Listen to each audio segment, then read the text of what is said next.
for stopping by the channel. Today we are going to be talking about the 10 things that we think Virgin Voyages could have done a little bit better. Yes. Without further ado, let's go ahead and jump into the 10 things. Booking entertainment. So Virgin uses an app that you can book all things through. Unfortunately, other than booking your dining and your excursions ahead of the cruise date, your entertainment you can't book until you literally are connected to Virgin's Wi-Fi, which doesn't exist until you are on the ship. So, you board this ship, everybody has their phone in their hand trying to connect to Wi-Fi so they can now book entertainment. Big inconvenience. Everybody is boarding the ship, trying to connect to their Wi-Fi, which wasn't an issue. Connecting to Wi-Fi was not an issue. Once you got on board. Once you got on board. You can't do it in the terminal. It won't it won't find it. Exactly. So we literally find the first place that we can stand or sit and start scrolling through to make sure to try to book this entertainment. The issue with that is when you're booking entertainment, you don't really know what your schedule looks like. So you can't recall if you booked dinner at a certain time because that schedule, your agenda, is in a different part of the app. Now, yes, it will tell you if you are booked after you go through trying to book it. It'll say, okay, you have a conflict, but you don't know that until after you try to actually book it. So you wasted time essentially. So what we had to do is we both had our phones out. One of us had the agenda up, and then the other one was going through, trying to make the bookings. And so we could see the agenda because we had two devices. Exactly. Yeah. So that's what made it pretty difficult to get through. I think they should adopt the what other people do, what other cruise lines do, and allow you to book your entertainment. Maybe if not 20 days before, at least 5 days before, just before you get on, so it's not this huge rush and influx of people trying to, get all of the entertainment they can possibly, and it just becomes a huge inconvenience because you're not jumping on board the ship and, going to explore the ship. You're jumping on board the ship to try to get your bookings done so that you don't not see a show that you wanted to see. Yeah. And even while doing that, because I feel so, we were not the first group to board the ship, but we weren't the last. But by the time we got on the ship, some things that we wanted were considered sold out. Yeah, so this leads into something else, one of the other things that we're going to talk about. Yeah, so yeah. I mean, again, I just think that, I believe you can book your dining 45 days in advance. I do think that you should be able to book your entertainment in advance of sale date as well. Yeah, because they should already know how many shows they have and what's going to happen. So that was one thing that they got wrong. For limited room service menu, there were items on the menu that was also available in restaurants. So if I had a reservation for a dinner reservation for later that day, but I chose to eat lunch in my room, I was essentially ordering from the same place, the same meal. Yeah. And so one of the things that I had an issue two of the things that I had an issue with was I wasn't able to order pizza through the room service menu. And this is any day, any time of the day, lunch or dinner. And I wasn't, the lunch menu was the dinner menu. So there was no variation in lunch to dinner. Breakfast to lunch, yes. But lunch to dinner, there was no separate menu. Like, it was the same items that you could order from. So the limited room service menu could be an issue for some people. Yeah. Bringing us to another food piece is the limited dining times, in a sense. So no, there is no set time for you to eat. No, you don't have to eat with a bunch of people you don't know or anything like that. And also there's no buffet. There's no buffet on the cruise line, which I'm completely fine with.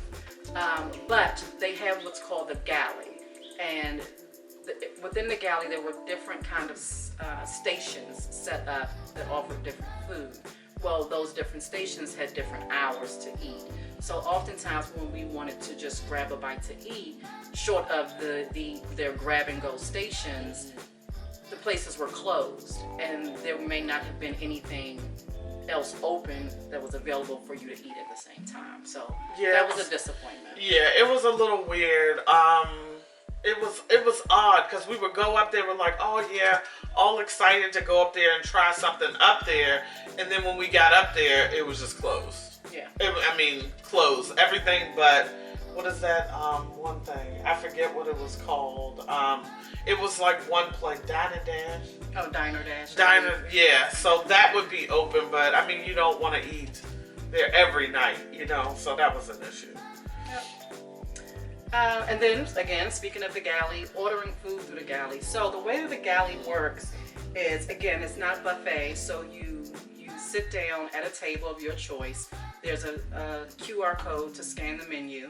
And magically, I'm going to say magically because I feel like they just appear. They just appear. The staff just appear. So good on them. Yeah. You know. Yeah. But you sit down, they come over to you, ask you, you know, they can take your order. You give them your order.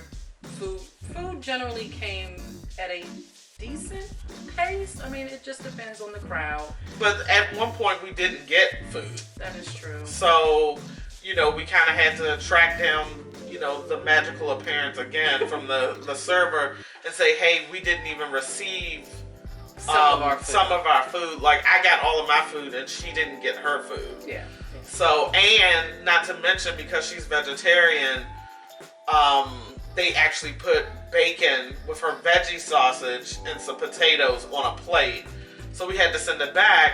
You know, if it was a regular style buffet, obviously this would have never happened because she wouldn't have put it on her own plate. But yeah.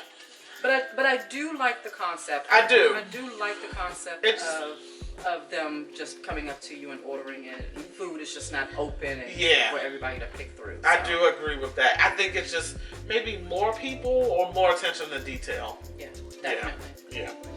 All right, moving through the food, we are going to go to the casino. For all of the casino people out there that love going in this place, I'm going to tell you right now, it is but a few steps. And I mean, quite literally, you can take a few steps and you're out of it. Like, it was so small, and I guess I'm not used to it. And I'm not a huge casino person, but when I go on the ship, I tend to play a little bit of the roulette, and she'll do the slots. Yeah.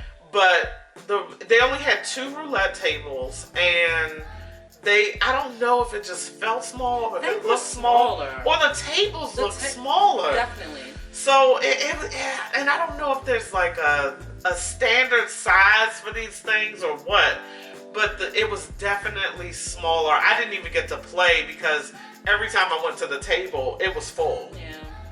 And it's not even that the ship was crowded, because we didn't feel like that at all. But in that casino, because it was so small, it just felt like it was crowded in there. It was super small. And I believe that might have been of the casino, other than the slots, the roulette tables were the most popular. It did look that way. The other tables seemed to be a little empty. Yeah. But yeah, just small. It's not. Yeah, I don't know how to describe the space other than small. Yeah, and people were winning according to somebody she talked to at the bar. That was a crazy experience. But let's move on. We're going to move into the bar staff. And when I say bar staff, I don't mean the actual people and, you know, their attitudes. Because everybody was great on board as far as that. Definitely. As far as staffing the bar, that was an issue that we saw at some bars. Yeah, the casino bar at one point, they, for the most part, only had one person working.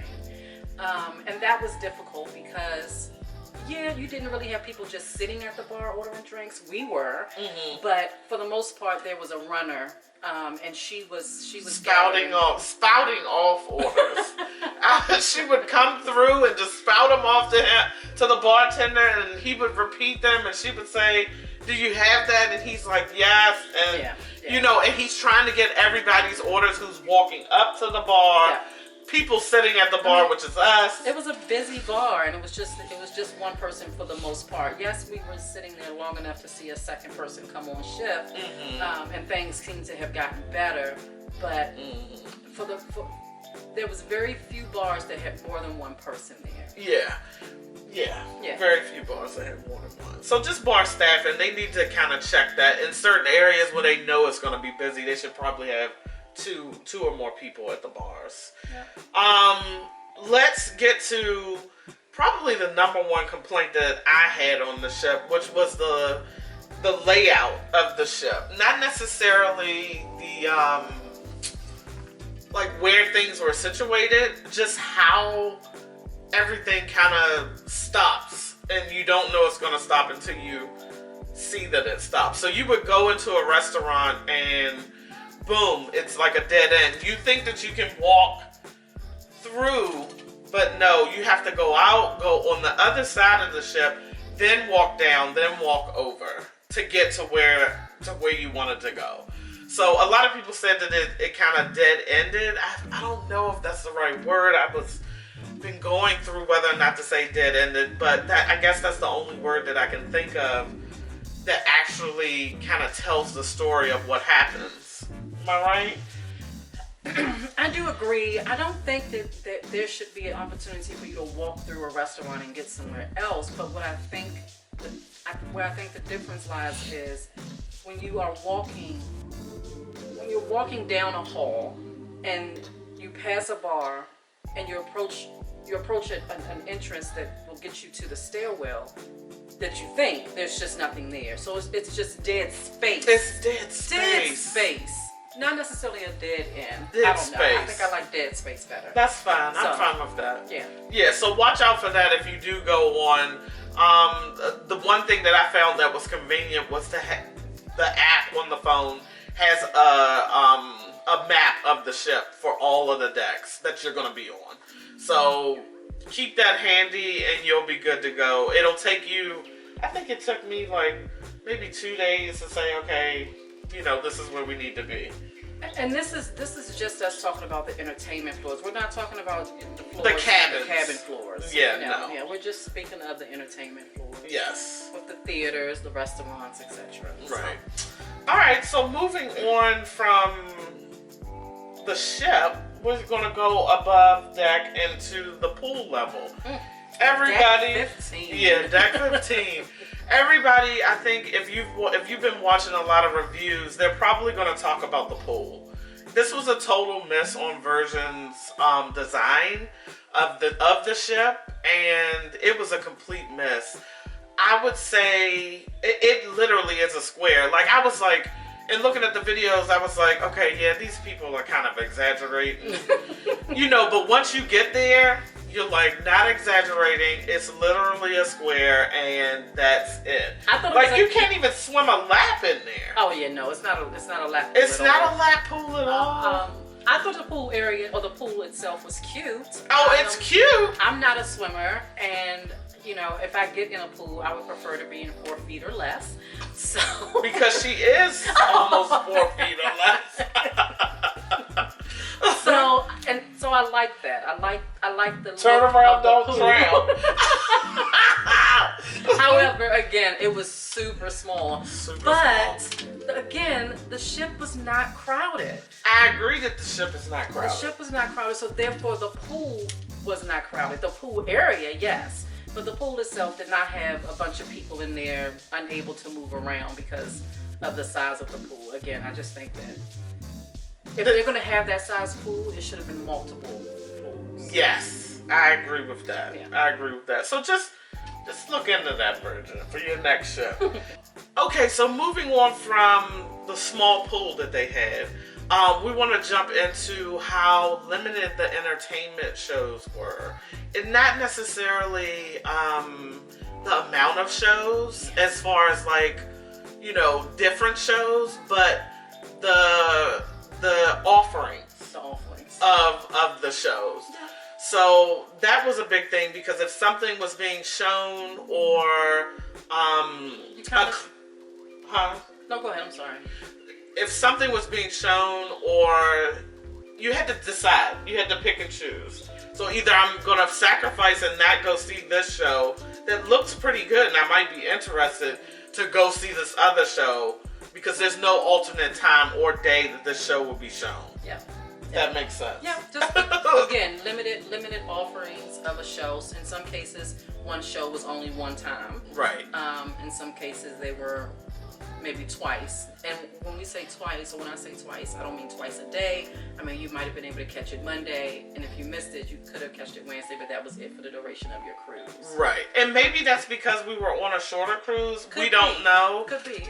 Feel free to comment below if that was the case on your cruise. And you had a longer cruise than we had, because we would definitely like to know that. Yeah. And we were on just four days? Yeah, I think 4 so, nights, yeah. one of them. Yeah.